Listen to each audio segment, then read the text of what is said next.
Welcome বন্ধুরা, technique ক্লাসে সকলকে স্বাগত। আজকের আমাদের আলোচ্য বিষয় নবম শ্রেণীর সাহিত্য সঞ্চয়ন বইয়ের মুকুন্দরাম চক্রবর্তীর লেখা কলিঙ্গ দেশে ঝড় বৃষ্টি নামক কবিতার বিষয় সংক্ষেপ এবং তার সাজেশন, প্রশ্ন এবং তার উত্তর। তো দেখো, তোমাদের প্রথমে এর বিষয় সংক্ষেপটা নিয়ে আমি আলোচনা করছি। কলিঙ্গ দেশের আকাশে মেঘের ঘনঘটা। মেঘাচ্ছন্ন আকাশ এতই অন্ধকার যে কলিঙ্গবাসী নিজের অঙ্গ দেখতে পাচ্ছেন না। আকাশে ঈশান কোণ অর্থাৎ উত্তর পূর্বে মেঘ ছেয়ে ঘন ঘন বিদ্যুতের ঝলকানি দেখা দিল। প্রবল উত্তরে বাতাসে দূর দিগন্তে মেঘের গুরুগম্ভীর গর্জন শোনা যায়। মুহূর্তের মধ্যে সেই কালো মেঘ সমস্ত আকাশকে আচ্ছন্ন করে ফেলে। চার প্রকার মেঘের মিলনে বর্ষণে মুষলধারে জল পড়ে। সমগ্র কলিঙ্গ দেশ মেঘের সুতীব্র গর্জনে প্রকম্পিত হয়ে চলেছে। কলিঙ্গ দেশের সমগ্র প্রজাগণ এক মহাপ্রলয়ের আগমনে ভীত ও বিষণ্ণ হয়ে পড়ে। হুড় হুড় দূর দূর শব্দে ঘন ঝড় বয়ে যায়। প্রজারা বিপাকে পড়ে ঘর বাড়ি ছেড়ে পলায়ন করতে থাকে। চারিদিকে সবুজ গাছপালা ধুলোয় ঢাকা পড়ে। সমস্ত শস্য মাটিতে মিশে যেতে দেখে প্রজারা চমকিত হয়ে ওঠে।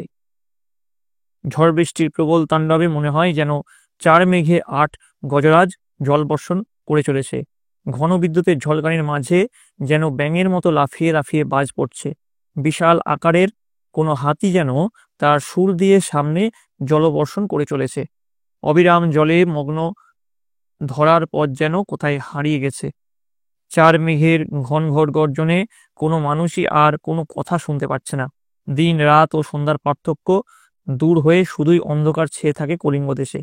বিপদ থেকে রক্ষা পেতে কলিঙ্গবাসী সকল প্রজা ঋষি জৈমিনীর এক মনে স্মরণ করে চলেছে। চারিদিকে শুধু হুড় হুড় দূর দূর ঝনঝন শব্দ। কোথাও সূর্যের আলো নেই। সাপের দল তাদের আপন গর্ত ত্যাগ করে জলে ভেসে বেড়াচ্ছে। সমগ্র কলিঙ্গ দেশে জল ও স্থল এক হয়ে গেছে। অবিরাম 7 দিনের টানা বৃষ্টিতে শস্যের প্রবল ক্ষয়ক্ষতি হয়। ধ্বংস হয় ঘরবাড়ি। ঘরের চাল ভেদ করে শিল মাটিতে পড়তে থাকে। যেমন ভাদ্রের পাকা তাল গাছ থেকে আছড়ে পড়ে। দেবী চণ্ডীর আদেশে বীর হনুমান সমগ্র মঠ বাড়ি অট্টালিকা ভেঙে ধ্বংস করে। চারিদিকে পর্বতের মতো সুবিশাল ঢেউ বয়ে যাওয়ায় ঘরগুলো মাটি ছেড়ে টলমল করে ওঠে। দেবী চণ্ডীর আদেশে নদ নদীগুলি উত্তাল হয়ে ধেয়ে আসতে থাকে। এই কাহিনী শ্রী কবি কঙ্কন অম্বিকা মঙ্গল কাব্যে গানের আকারে শুনিয়েছেন। তো এই গেল তোমাদের কলিঙ্গ দেশের ঝড় বৃষ্টি যে কবিতাটা আছে তার বিষয় সংক্ষেপ।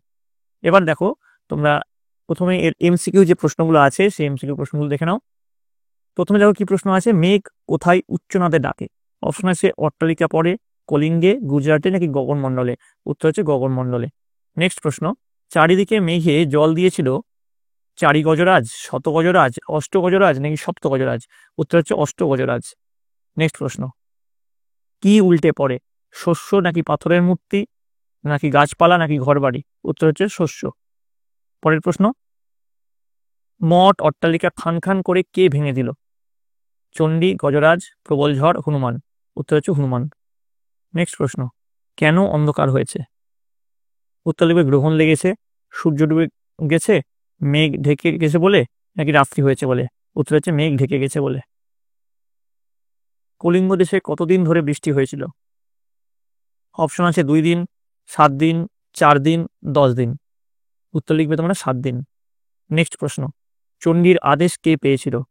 অপশন আছে কলিঙ্গবাসীরা, গুজরাটবাসীরা, বীর হনুমান, জৈমিনী। উত্তর হচ্ছে বীর হনুমান।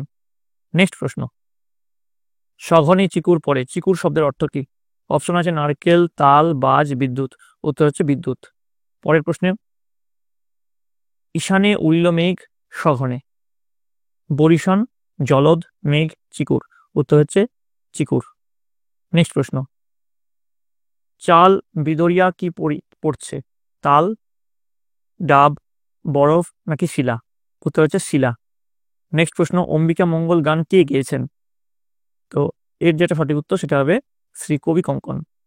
পরের প্রশ্ন, চারি মেঘে বরিশে মুষলধারে জল। এখানে যে ভাবনাটি প্রকাশ পেয়েছে তা হলো, তো এর অপশন যেগুলো আছে সেই অপশনগুলোর মধ্যে সঠিক উত্তর যেটা হবে 4 রকমের মেঘ মুষলধারে জল বর্ষণ করছে। পরের প্রশ্নে চলে যাচ্ছি, না পাই দেখিতে কেহ রবির কিরণ। এখানে যে ভাবনাটি প্রকাশ পেয়েছে তা হলো ঘন মেঘ আকাশ ঢেকে যাওয়ায় সূর্যের আলো কেউ দেখতে পায় না। পরের প্রশ্ন দেখো, দেখিতে না পাই কেহ অঙ্গ আপনার। এখানে যে ভাবনাটি প্রকাশ পেয়েছে তা হলো এর যে উত্তর, মেঘ করার জন্য চারিদিক অন্ধকার হয়, কেউ কারো অঙ্গ দেখতে পায় না। পরের প্রশ্ন, অতি সংক্ষিপ্ত উত্তরধর্মী প্রশ্ন। ঠিক আছে, এগুলো 1 নম্বর প্রশ্ন হতে চলেছে। প্রথম যে প্রশ্ন দেখো, কলিঙ্গ দেশে ঝড় বৃষ্টি কাব্যাংশটি কার লেখা, কোন কাব্যের অন্তর্গত? উত্তর লিখবে, কলিঙ্গ দেশে ঝড় বৃষ্টি কাব্যাংশটি মধ্যযুগের কবি মুকুন্দ চক্রবর্তী রচিত অম্বিকামঙ্গল কাব্যের অন্তর্গত।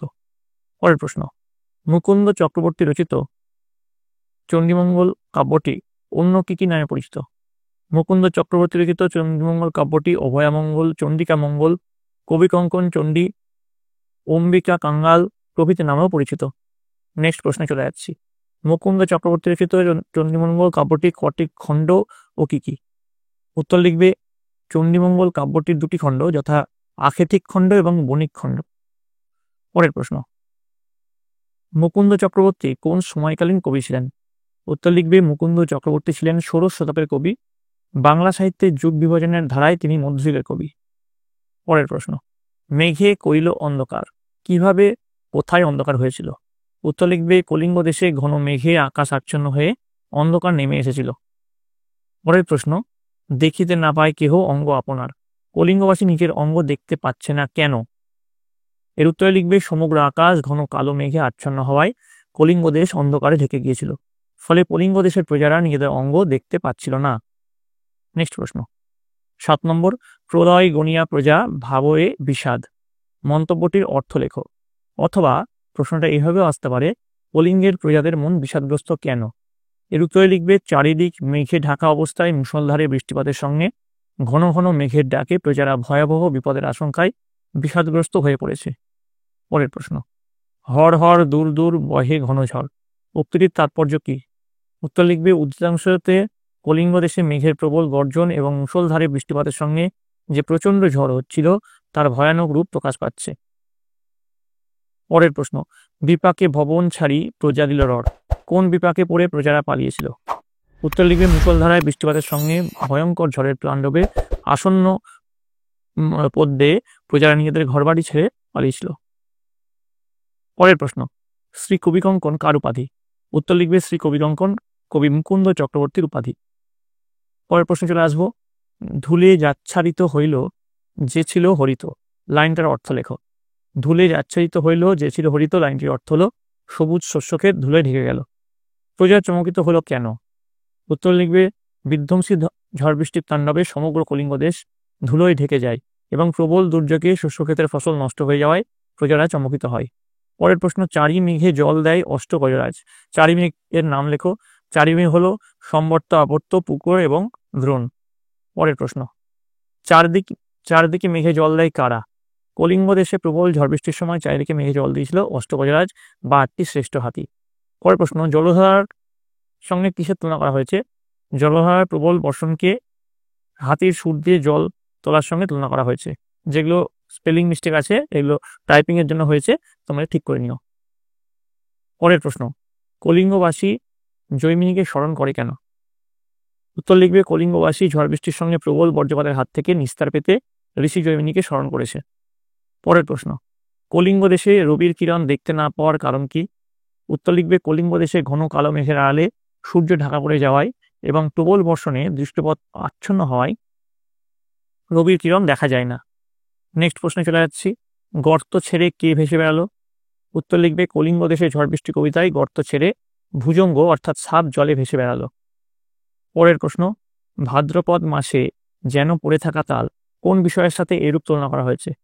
উত্তর লিখবে, কলিঙ্গ দেশে প্রবল ঝড় বৃষ্টিতে ঘরের চাল ভেদ করে শিল যেভাবে মেঝেতে এসে পড়েছে তার সঙ্গে ভাদ্র মাসে পাকা তাল পড়ার তুলনা করা হয়েছে। পরের প্রশ্ন চলে আসবো এবার 20 নম্বর, চণ্ডীর আদেশ পান বীর হনুমান, বীর হনুমান চণ্ডীর আদেশ পেয়ে কি করেছিল? উত্তর তোমরা কি লিখবে, বীর হনুমান দেবী চণ্ডীর আদেশ পেয়ে মঠ, অট্টালিকা প্রভৃতি ভেঙে খান খান করেছিল। পরের প্রশ্নে চলে আসবো, চণ্ডীর আদেশে নদ নদী কি করে? উত্তর লিখবে, নদ নদীগণ দেবী চণ্ডীর আদেশে ধেয়ে গিয়েছিল আর চারিদিকে তারা পর্বতের সমান ঢেউ তোলে। নেক্সট প্রশ্ন, উঠে পড়ে ঘরগুলা করে দলমল, পংক্তিটির অর্থ লেখো। আচ্ছা, তোমরা দেখে নাও, আমি আর উত্তরগুলো পড়ছি না, উত্তরগুলো যত পড়বো ভিডিওটা তত লম্বা হবে, তাই জন্য তোমরা একবার দেখে নাও কি হবে উত্তরটা। পরের প্রশ্ন দেখো, পথ হইল হারা, পথ কিভাবে হারিয়ে গেল? তার উত্তরটা তোমরা দেখে নাও। আশা করি দেখে নিয়েছো। পরের প্রশ্নে চলে যাচ্ছি। 24 নম্বর, কলিঙ্গ কোন দেশ? ঠিক আছে, উড়িষ্যা ও তার দক্ষিণ অবস্থিত দ্রাবিড় অঞ্চল সহ প্রাচীন প্রদেশ হলো কলিঙ্গ দেশ। কলিঙ্গের বর্তমান নাম হচ্ছে উড়িষ্যা। পরের প্রশ্ন 25, হেজ্জা গেল ঘর, এর অর্থ কি? তো এর অর্থ কি হবে দেখে নাও। 26 নম্বর, চারি মেঘ বলতে কোন মেঘকে বোঝানো হয়েছে? চারি মেঘের কথা এখানে লেখা হয়েছে। তারপর প্রজা দিল রর, রর শব্দের অর্থ কি? তার উত্তরে দেখে নাও, দৌড়ানো বা ছুটে যাওয়া। পরের প্রশ্নে চলে আসবো। 28, ব্যঙ্গ তর্কাবাজ, এটা কি? তো এটার উত্তর তোমরা দেখে নিচ্ছ। 29 নম্বর, উঠে পড়ে ঘরগুলো করে দলমল, ঘরগুলো দলমল করার কারণ কি? তার উত্তরটাও তোমরা এখানে দেখতে পেলে। চলে আসবো পরের প্রশ্ন। 30 নম্বর, জৈবিনী কে কখন তারা স্মরণ করে? তার উত্তরটা তোমরা দেখে নাও। চলে আসবো পরের প্রশ্ন। ভালো করে তোমরা এগুলো স্ক্রিনশট নিয়ে রেখে দাও। আর বলে রাখি, তোমরা যারা এই চ্যানেল নতুন তারা চ্যানেলটাকে সাবস্ক্রাইব করে দিবে, এবং কে কোথা থেকে এই ভিডিওটা দেখছো সেটা কিন্তু কমেন্টে অবশ্যই জানাবে। এবং পরবর্তীতে কোন সাবজেক্টের কোন চ্যাপ্টারের ভিডিও তোমার দরকার, বা তোমাদের যখন ইউনিট টেস্টের আমি প্রশ্ন দেব কিছুদিনের মধ্যেই, আমি সকল সাবজেক্টের প্রশ্ন আমি রেডি করতে দিচ্ছি তোমাদের। সেগুলো কোন সাবজেক্ট তোমাদের আগে দরকার ফার্স্ট ইউনিট টেস্টের জন্য, সেটাও কিন্তু তোমরা কমেন্ট লিখে অবশ্যই জানাবে। পরের প্রশ্ন দেখো, সংক্ষিপ্ত উত্তরধ্বনি প্রশ্নোত্তর। প্রথম যে প্রশ্ন, দেখিতে না পায় কেহ অঙ্গ আপনার, কোন পরিস্থিতিতে এরকম হয়েছিল? তো এর উত্তরটা দেখো, আমি এখানে লিখিয়ে দিয়েছি। কবিতঙ্কন মুকুন্দরাম চক্রবর্তী কলিঙ্গ দেশে ঝড় বৃষ্টি নামক কাব্যাংশে এক ভয়াবহ প্রাকৃতিক বিপর্যয়ের সময় এরকম ঘটনা ঘটেছিল। কলিঙ্গ দেশে প্রবল ঝড় বৃষ্টিতে ভয়ঙ্কর প্লাবনের আশঙ্কা দেখা দেয়। ঘন কালো মেঘে আকাশ ছেয়ে যায়, সমগ্র কলিঙ্গ দেশ গাঢ় অন্ধকারে ঢেকে যায়। ঘন কালো মেঘের বুক চিরে বিদ্যুতের ঝলকানি দেখা যায় ঘন ঘন। এতটাই ঘন অন্ধকার যে তা ভেদ করে প্রজাদের চেহারা পর্যন্ত দেখার উপায় ছিল না। তাই উদ্ধৃত অংশতে বলা হয়েছে, দেখিতে না পায় কেহ অঙ্গ আপনার। পরের প্রশ্নে চলে যাচ্ছে দেখো, 2 নম্বর প্রশ্ন, কলিঙ্গে উড়িয়া মেঘ ডাকে উচ্চনাদ, কলিঙ্গের অবস্থান উল্লেখ করো। এর উত্তরে তোমরা এটা লিখবে, আমি দেখো তোমাদেরকে লিখে দিচ্ছি। এখানে প্রলয়ের ফলাফলটাও লেখা আছে, ঠিক আছে? অবস্থান উল্লেখ আর প্রলয়ের যে ফলাফল দুটোই কিন্তু এখানে লেখানো হয়েছে। এবার দেখো পরের এই যে প্রশ্নের উত্তরটা তোমরা ভালো করে লিখে নাও। যেহেতু প্রশ্নের উত্তরগুলো বড় হচ্ছে, আমি যদি এগুলো পড়ি তোমাদের ভিডিওটাই বড় হবে এবং তোমাদের জন্য সেটা খুব অসুবিধা হবে। তাই জন্য আমি চাইছি এখানে ভিডিওটা তোমরা পজ করো, স্ক্রিনশট তুলে ভালো করে খাতায় উত্তরগুলো লিখে নাও। পরের প্রশ্ন 3 নম্বর, কাব্যাংশে উল্লিখিত জৈমিনী ঋষির আসল পরিচয় বর্ণনা করো। তো এর উত্তর দেখো, ঋষি জৈমিনী আসলে পূর্ব মীমাংসা দর্শনের রচয়িতা। জৈমিনী ঋষি বেদের কর্মকাণ্ডের সূত্রগুলোকে সংশোধন ও সুসংবদ্ধ করেন। ভাগবত অনুযায়ী তিনি মূলত ব্যাসের শিষ্য। তিনি যে মহাভারত রচনা করেন তার নাম হলো জৈমিনী মহাভারত। জৈমিনী ঋষির নাম স্মরণে আনলে বজ্রপাত বন্ধ হয়ে যায়, এবং সেই বিশ্বাসেই বজ্রপাতের সময় মানুষ ভক্তি ভরে তার নাম স্মরণ করে এবং তার নাম কীর্তন করে। সেই কারণেই কলিঙ্গবাসীরা মেঘের গুরু গম্ভীর গর্জন এবং ঘন ঘন বজ্রপাতের ফলে ক্ষতির আশঙ্কায় বিপদ থেকে উদ্ধারের জন্য ঋষি জৈমিনীকে স্মরণ করতে থাকে। এটা খুব ইম্পর্টেন্ট প্রশ্ন। পরের যে প্রশ্ন, চারি মেঘে জল দেয় অষ্টগজরাজ, উদ্ধৃত অংশটির গুরুত্ব আলোচনা করো। তো দেখে নাও এর উত্তরটা কি হবে। দেখতে পাচ্ছ এখানে ডিসপ্লে হচ্ছে এর উত্তরটা। ভালো করে কিন্তু তোমরা খাতায় ভিডিওটা পজ করে লিখে নাও, ঠিক আছে? পরের প্যারাগ্রাফ দেখে নাও কি আছে, দেখতে পেলে আশা করি। চলে আসছে পরের প্রশ্ন, 5 নম্বরের যে প্রশ্ন, ঈশানে উড়িল মেঘ সঘনে চিকুর, উদ্ধৃতাংশটির তাৎপর্য ব্যাখ্যা করো। এর উত্তরটাও তোমরা এইভাবে লিখবে, দেখে নাও। এই প্রশ্নটাও কিন্তু তোমাদের পরীক্ষার জন্য খুব ইম্পর্টেন্ট। আশা করি তোমরা দেখতে পাচ্ছ, ঠিক আছে? এবার দেখো পরের 6 নম্বর, প্রলয় গুনিয়া প্রজা ভাবয়ে বিষাদ, প্রসঙ্গ উল্লেখ করে প্রজাদের বিষাদের কারণ আলোচনা করো। তো দেখো এর উত্তরটা তোমরা কি লিখবে, এই উত্তরটা ভালো করে স্ক্রিনশট তুলে নাও, দিয়ে তোমরা লেখো। পরের প্রশ্ন 7 নম্বরে চলে যাবো, বিপাকে ভবন ছাড়ি প্রজা দিল রর, রর শব্দের অর্থ কি? কোথাকার প্রজা কি কারণে বিপাকে পড়েছিল? তো এর উত্তরটা দেখে নাও। কলিঙ্গ দেশে ঝড় বৃষ্টি কাব্যাংশ থেকে নেওয়া উদ্ধৃতাংশটি উল্লেখিত রর শব্দের অর্থ হলো পালিয়ে যাওয়া। তারপরে যে কোথাকার প্রজা কি কারণে বিপাকে পড়েছিল সেটার উত্তর তার নিচে লেখা হয়েছে, ঠিক আছে? এর স্ক্রিনশটটা তুলে তোমরা কিন্তু খাতায় লিখে নেবে। পরের প্রশ্ন 8 নম্বর, পরিচ্ছন্ন নাহি সন্ধ্যা দিবস রজনী, পরিচ্ছন্ন শব্দের অর্থ কি? কবি এরকম বলেছেন কেন? এখানে দুটো পার্টে প্রশ্ন আছে, উত্তরটাও কিন্তু দুটো পার্টে হবে। কবি কঙ্কন মুকুন্দ চক্রবর্তীর লেখা কলিঙ্গ দেশে ঝড় বৃষ্টি কবিতায় পরিচ্ছন্ন শব্দটির অর্থ হলো বিভেদ বা পার্থক্য। তারপর কবি এরকম কেন বলেছেন তার উত্তরটা তোমরা দেখতে পাচ্ছ, নিচে লেখা আছে। তোমরা একটা স্ক্রিনশট নিয়ে নিও। আবার বলছি, 9 নম্বর দেখো, চারি মেঘে জল দেয় অষ্টগজরাজ, উদ্ধাংশটির তাৎপর্য ব্যাখ্যা করো। তো দেখতে পাচ্ছ এর উত্তরটা কি আছে, ঠিক আছে। এর উত্তরটা আমি পুরোটা এখানে দেখিয়ে দিচ্ছি, ভালো করে লিখে নেবে। এবার 10 নম্বরে চলে আসবো। কলিং কলিঙ্গে সমরে সকল লোক যে জৈমিনী, জৈমিনীকে কলিঙ্গবাসী জৈমিনীকে স্মরণের কারণ কি? এই প্রশ্ন কিন্তু বারবার আসছে, এটা কিন্তু খুব ইম্পর্টেন্ট প্রশ্ন, ঠিক আছে। এখানে কিছু কিছু স্পেলিং মিস্টেক আছে, যেমন এখানে কলিঙ্গ দেশের হবে, দেখতে পাচ্ছ এইখানটাতে কলিঙ্গ দেশের হবে। তো এগুলো তোমরা বুঝতে পারছো, কলিঙ্গা হয়ে গেছে, এখানে কলিঙ্গ হবে। তো এগুলো কিছু টাইপিং মিস্টেকের জন্য এগুলো হয়েছে, এগুলো তোমরা ঠিক করে নিও।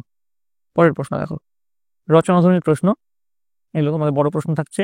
প্রথম যে প্রশ্ন তোমরা দেখো, প্রলয় গনিয়া প্রজা ভাবে বিষাদ, কি দেখে প্রজাদের প্রলয় মনে হয়েছিল? এই প্রলয়ের ফলে কি হয়েছিল? এর উত্তরে তোমরা লিখবে মুকুন্দ চক্রবর্তীর লেখা কলিঙ্গ দেশের ঝড় বৃষ্টি নামক কাব্যাংশে, কলিঙ্গ দেশের আকাশ মেঘে ঢেকে যায়, উত্তর পূর্ব কোণে মেঘের সঙ্গে দেখা যায় বিদ্যুৎ চমক, চারিদিকে মুষলধারে বৃষ্টি শুরু হয়, এইসব দেখে প্রজাদের মনে প্রলয়ের আশঙ্কা তৈরি হয়। কলিঙ্গের আকাশে ঈশান কোণে মেঘ জমা হয়, ঘন ঘন বিদ্যুতের ঝলকানি দেখা যায়, দূর দিগন্তে মেঘের গম্ভীর আওয়াজের সঙ্গে শুরু হয় মুষলধারায় বৃষ্টি, বিপদের আশঙ্কায় প্রজারা ঘর ছেড়ে দ্রুত পালাতে থাকে, ঝড়ের দাপটে শস্য ক্ষেত এবং সবুজ গাছপালা নষ্ট হয়ে যায়, 8টি দিকের 8টি হাতি যেন বৃষ্টি ধারায় সব ভাসিয়ে নিয়ে যেতে চায়, প্রবল বৃষ্টিতে পথঘাট জলে ডুবে যায়, ঘোর অন্ধকারে দিন রাত্রির পার্থক্য মুছে যায়, জলমগ্ন রাস্তায় সাপ ভেসে বেড়াতে থাকে। ভীত প্রজারা এই ভয়াবহ দুর্যোগ থেকে রক্ষা পেতে ঋষি জৈমিনীকে স্মরণ করতে থাকে। 7 দিন ধরে একটানা বৃষ্টির ফলে কৃষিকাজ যেমন ক্ষতিগ্রস্ত হয়, ঘরবাড়িও নষ্ট হয়ে যেতে থাকে। ভাদ্র মাসের তালের মতো বড় বড় আকারের শিল ঘরের চাল ভেদ করে পড়তে থাকে। দেবীর আদেশে সমগ্র নদী কলিঙ্গের দিকে ছুটে আসে। দেবীর আদেশে পর্বতের মতো উঁচু ঢেউয়ের আঘাতে বাড়িঘর ভেঙে পড়ে। চণ্ডী দেবীর আদেশে সৃষ্ট এই ভয়াবহ প্রাকৃতিক বিপর্যয়ে অসহায় ভীত প্রজারা বিপদের আশঙ্কায় অবশেষে কলিঙ্গ ত্যাগ করে চলে যায়। এবার চলে পরের প্রশ্ন দেখো, 2 নম্বরের যে প্রশ্ন আছে, কলিঙ্গ দেশের ঝড় বৃষ্টি কবিতায় প্রকাশিত প্রাকৃতিক বিপর্যয়ের চিত্র কতটা বাস্তবের সঙ্গে চিত্রিত হয়েছে আজ আলোচনা করো। অথবা কলিঙ্গ দেশের ঝড় বৃষ্টি কবিতায় কলিঙ্গে যে প্রাকৃতিক বিপর্যয় ঘটেছিল তা কিভাবে কলিঙ্গ দেশের জীবনকে বিপন্ন করে তুলেছিল তা আলোচনা করো। এর উত্তরটা দেখে নাও, এর উত্তরটা তোমার ডিসপ্লে হচ্ছে, আসলে দেখতে পাচ্ছ তোমরা।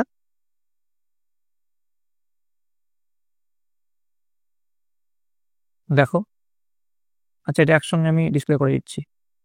এর উত্তরটা এইভাবে সুন্দর করে লিখবে, ঠিক আছে। পরের প্রশ্ন চলে যাচ্ছে, দেখো, কলিঙ্গ দেশের ঝড় বৃষ্টি কাব্যাংশে প্রাকৃতিক বিপর্যয়ের ছবি কিভাবে ধরা পড়েছে? প্রাকৃতিক বিপর্যয়ের ছবিটাও কিন্তু খুব ইম্পর্টেন্ট, এটাও ভালো করে তোমরা করবে। দেখো, আশা করি তোমরা দেখতে পাচ্ছ, আমি একসঙ্গে পুরোটা ডিসপ্লে করে দিচ্ছি। দেখো, এই উত্তরটা ভালো করে নেবে। এছাড়াও আমি আরো কিছু প্রশ্ন বলে দিচ্ছি, রচনাধর্মী প্রশ্ন, যেটাও তোমাদের পরীক্ষার জন্য খুব ইম্পর্টেন্ট। যেমন ধুলে আচ্ছাদিত হইল যে ছিল হরিত, ঠিক আছে, কোন পরিস্থিতিতে কবি কথা বলেছেন? এই পরিস্থিতি থেকে মুক্তি পেতে কলিঙ্গবাসী কি করেছিল? এই প্রশ্নটাও যেমন ইম্পর্টেন্ট। এছাড়াও চণ্ডীর আদেশ পান, কে চণ্ডীর আদেশ পান এবং সেই আদেশে তিনি কি করেছিলেন? ঠিক আছে, পৌরাণিক কথা এবং মহাকাব্যিক আখ্যান কিভাবে কাব্যাংশে প্রতিষ্ঠিত হয়েছিল তার প্রসঙ্গ নির্দেশ করে লেখো, এটাও ইম্পর্টেন্ট। ভাদ্র মাসে যেন পড়ে থাকা তাল, প্রসঙ্গ নির্দেশ করে উদ্ধৃতি ব্যাখ্যা করো। এরাই কিন্তু এটার ছোট প্রশ্নের ভার্সন আমি লিখেছি, এগুলো তোমাদের রচনাধর্মী প্রশ্নের জন্য খুব ইম্পর্টেন্ট, ঠিক আছে। তো এই হচ্ছে তোমাদের কলিঙ্গ দেশের ঝড় বৃষ্টি কবিতার প্রশ্নোত্তর। তোমাদের যদি এই ভিডিওটা ভালো লেগে থাকে অবশ্যই লাইক করবে। এবার তোমাদের যে ফার্স্ট ইউনিটের সাজেশন সেটা খুব তাড়াতাড়ি আসছে, কোন সাবজেক্ট আগে চাও সেটা কমেন্টে জানাবে, এবং এরপরে কোনো চ্যাপ্টার ওয়াইজ সাজেশন যদি তোমার দরকার হয়, কোনো সাবজেক্টের বা বাঙালি যদি দরকার হয় সেটাও কিন্তু কমেন্টে জানাবে, আমি কিন্তু সেটা তোমাদের জন্য প্রোভাইড করে দেবো তাড়াতাড়ি।